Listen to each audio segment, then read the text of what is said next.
우리 어제에 이어서 시편 130편도 성전에 올라가는 노래 이렇게 되어 있습니다. 사람들이 하나님 앞에 나아갈 때, 하나님을 만나러 올라갈 때 부르던 노래를 시편으로 편집을 한 것이지요. 우리가 주님 앞에 나아갈 때 가져야 할 단 한 가지의 마음은 무엇일까요? 사랑하는 교우 여러분, 언제 주님 앞에 나옵니까? 한번 곰곰이 묵상해 보십시오. 보통은 문제가 있으면 나와요. 내 앞에 대적이, 아주 큰 대적이 있다든지, 아니면 내가 감당할 수 없는 어떤 삶의 어려움을 만났을 때, 그때 우리는 하나님 앞에 나옵니다. 또 언제 나올까요? 결핍이 있을 때 나오죠. 당장 자녀 학비를 내야 되는데 돈이 없다, 빌릴 사람도 없고 아무런 힘이 없다, 그러면 주님 앞에 나와요.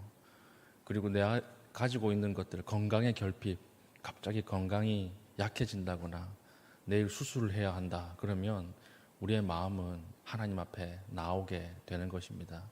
그런데 오늘 시편 130편에 성전에 올라가는 사람들이 찬송했던 내용은 무엇입니까?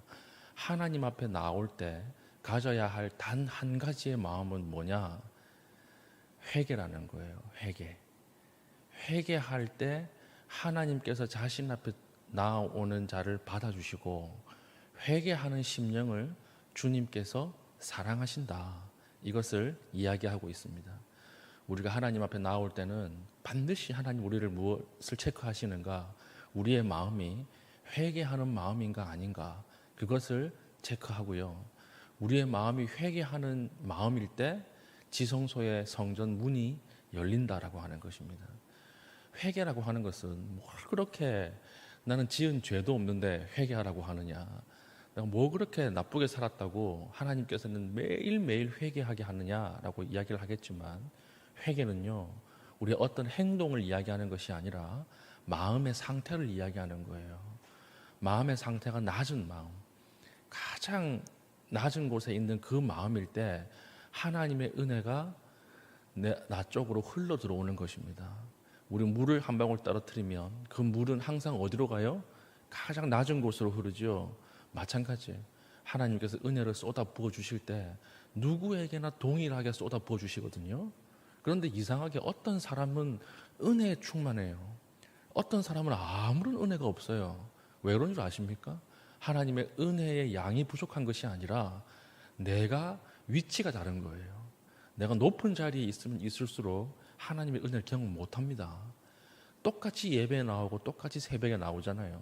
어떤 사람은 은혜를 경험하고 어떤 사람은 맹숭한 이유가 무엇일까요? 내 위치의 차이예요. 내가 높은 자리에 있으면 하나님의 은혜가 없는 것처럼 느껴져요. 왜냐?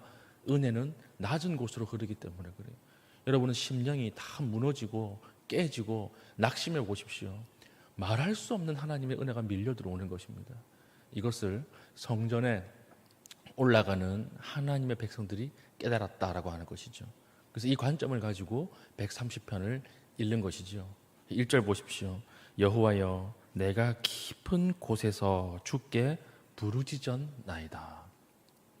깊은 곳에서, 이게 무엇일까요? 가장 낮은 자리예요. 바다 아래예요. 지금 과학이 발달돼서 해절 지형을 다 아는 우리 시대로 이야기하면 마리아나 해구, 이런 뜻이에요.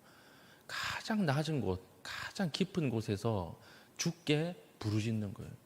기도의 내용이 두서없어요. 기도의 내용이 논리적이지 못해요. 말할 수 있는 것은 고함치는 것밖에 없어요. 나를 살려달라, 나를 봐달라, 나를 불쌍히 여겨달라, 그 이야기밖에 할 수 없는 상황이에요. 그러나 성전에 나가는 자들은 반드시 이 마음을 가진 자들이 하나님은 이 자들을 만나 주신다라고 하는 것이죠. 우리에게 오늘 낮아진 마음이 있습니까? 여러분, 낮아지지 않으면 지성소 앞으로 나아가는 그 문은 결코 열리지 않아요. 나 정도면 괜찮지, 내가 새벽 기도까지 나오는 거 보니까 나는 괜찮은 신앙인이지, 하나님 다른 저 집사보다 나를 더 사랑하시겠지, 이렇게 나오는 순간 여러분, 지성소의 문은 열리지 않습니다. 하나님 앞에 나아가는 자는 그 앞에 낮은 마음, 깨진 마음, 상한 마음, 아무것도 할 수 없고 하나님 앞에 울 수밖에 없는 그 자들에게 하나님은 자신에게 나오는 문을 자동문처럼 여신다는 것이죠. 그래서 2절 보세요. 주여 내 소리를 들으시며 나의 부르짖는 소리에 귀를 기울이소서. 여기에서 소리라고 이야기를 하잖아요. 기도를 소리로 빗대고 있어요. 그러니까 이것은 논리적으로 말하는 기도가 아니에요. 그냥 끄끄 하는 거예요. 우리가 살아가다 보면 도저히 어떤 상황에서도 기도조차 할 수 없는 상황을 만납니다. 말이 안 나오는 상황을 만나요. 뭐 어떻게 해야 될지 모르는, 기도를 해야 되는데 어떻게 기도해야 될지 모를 정도의 정말 급하고 황당한 상황들을 만나게 되는 것입니다. 그때 하는 것이 바로 소리예요. 소리. 말이 아니에요. 그냥 비명이에요. 이 비명을 소리 지를 때, 그때 소리에 귀를 기울이소서 할 때 우리는 단수로 표현되어 있지만 성경 원문은 복수예요. 귀들을 들으소서. 귀들.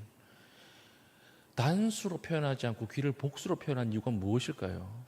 우리가 끄끄 하는 비명 소리도 하나님 들으신다는 거예요. 그 마음의 깊은 내면의 소리까지도 주님께서는 들으신다는 거예요.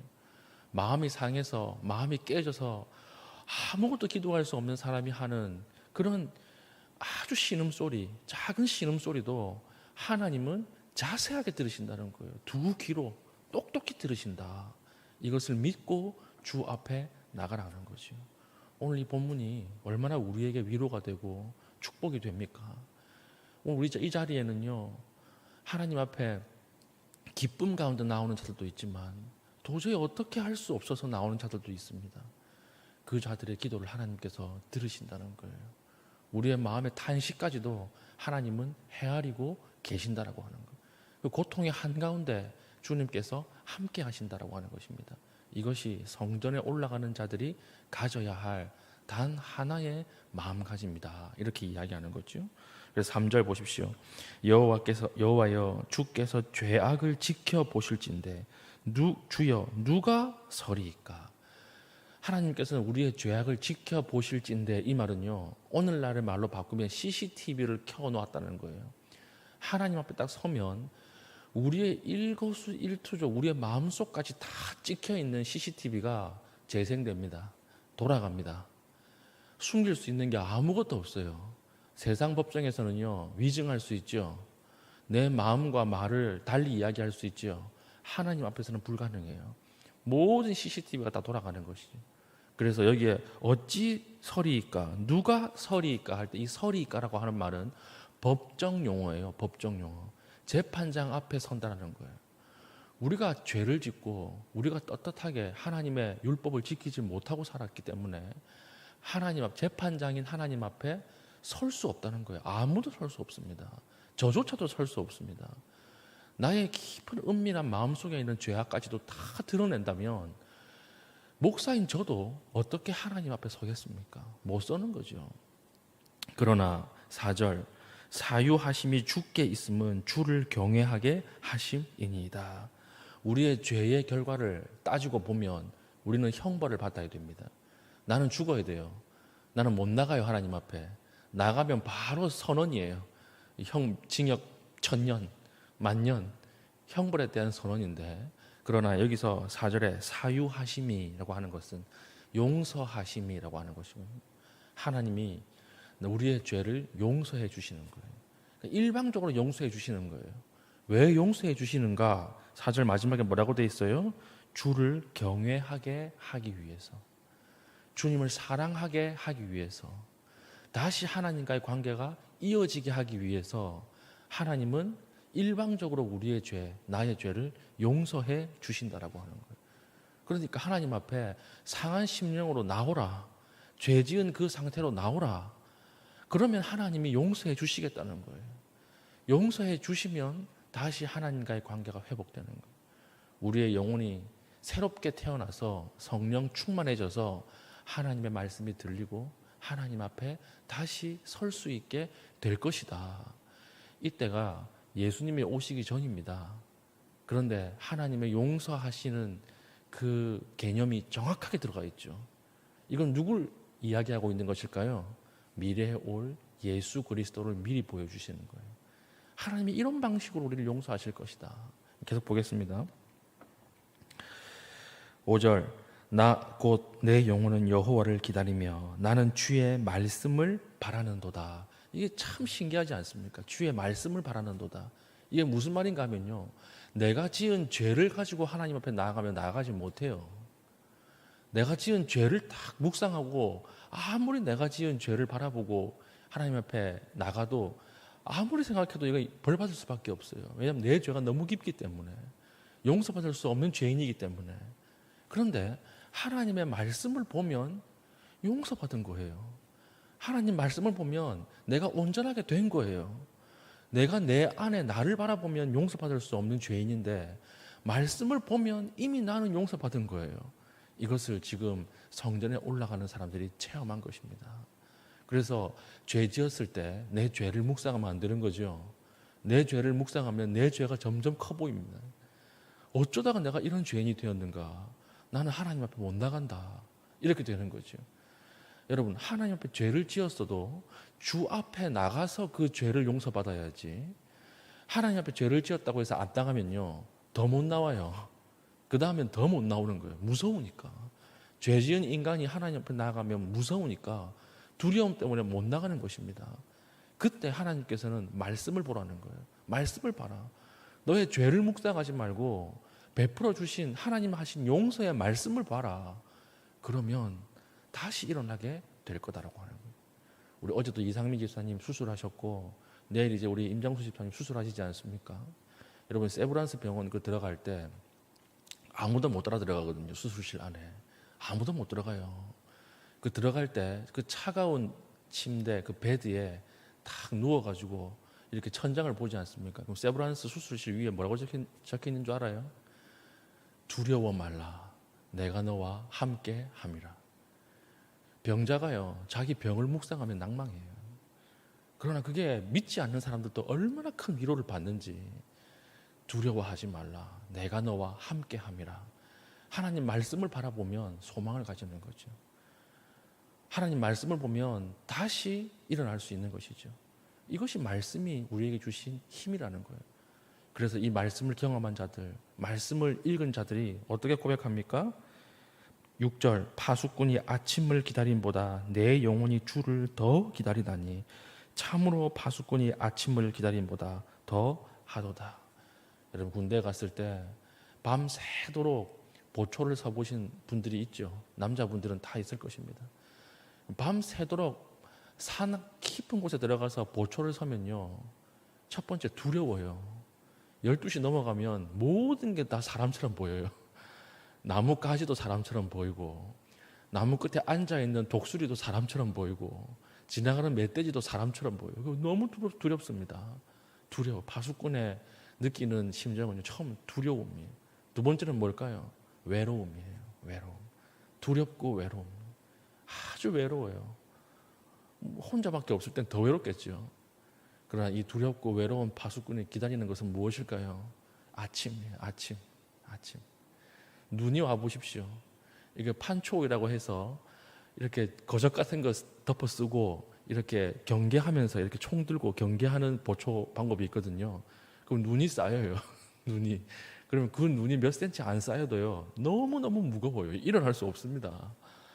너무너무 두렵고 춥고 무섭고 외로울 때, 그때 이를 달달달달 떨면서 무엇을 기다릴까요? 그 한 줄기 빛. 그 산 끝에서 빛 한 줄기가 쫙 비춰오면요, 야, 살았다. 이렇게 돼. 아, 살았다.